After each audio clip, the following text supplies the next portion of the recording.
Isa na nga sa masasabi na ipinagmamalaki ng Pilipinas or Pinoy Pop ang nasabi nga pong grupo ng SB19. Matapos ang tagumpay nila sa kanilang album na Gento at sumunod naman ay ang kantang Mapa na ngayon nga ay sinusubukan ng iba't ibang lahi na bigyan at lapatan ng kanilang sariling version o isalin sa iba't ibang lengguwahe. At kamakailan lamang, ang nasabi nga pong Mapa na kanta ay mayroon na sa Indonesian version or bahasa kung saan kasama ng SB19 na kinanta nito ang isang Indonesian singer ni sa Aruma.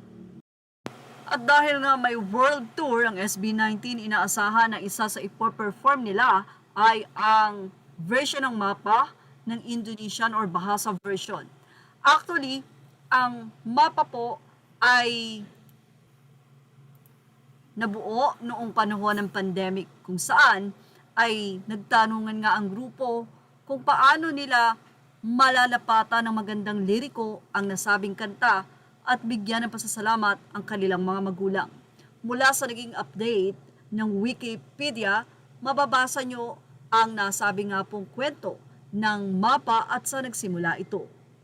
Mula sa Wikipedia, Mapa is a song recorded by Filipino boy band SB19, released on May 16, 2021 by Sony Music as the second pre-release digital single of their extended play or EP, Pagsibol. Mapa was written by the band's leader Pablo. The song was also produced by Pablo with Jay Durias and Simon Servida, who both serve as co-producers on the band's previous single, What? The song was released between Mother's Day and Father's Day as a tribute of parents. Mapa placed 5th on Google's most searched songs globally in 2021. On July 8, 2024, Mapa's accompanying lyric video on YouTube surpassed 100 million views. This milestone coincided with SB19's live performance of Mapa on the first take a week later, and the subsequent release of this performance audio recording as a digital single entitled Mapa from the first take on August 22, 2024. Paano nga ba nabuo ang kantang Mapa? SB19 began creating Mapa before the COVID-19 pandemic and during their concert tour across the Philippines. SB19 has less time to be with their families, which prompted the group to record a pop song for their parents. Pablo was quoted in a press conference as saying that we released this song to show gratitude and appreciation for our parents for helping us survive all the challenges and difficulties that we've encountered growing up.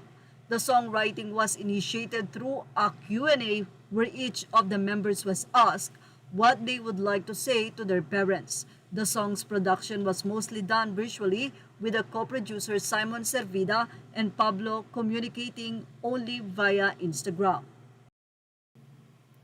Ang SB19 ay binubuo ng 5 lalaking very talented, si Pablo at syempre ang kanila sa isa sa magaling na singer na si Stel at syempre ang sikat din na si Ken, at lahat naman sila ay talagang may contribution at very unique ang mga boses, katulad din ni Justin and of course, ang isa din na very talented na si Joshua. Well, yan ang ating Showbiz Snap update. Images are all credit to the rightful owners. Thank you for watching Showbiz Snap.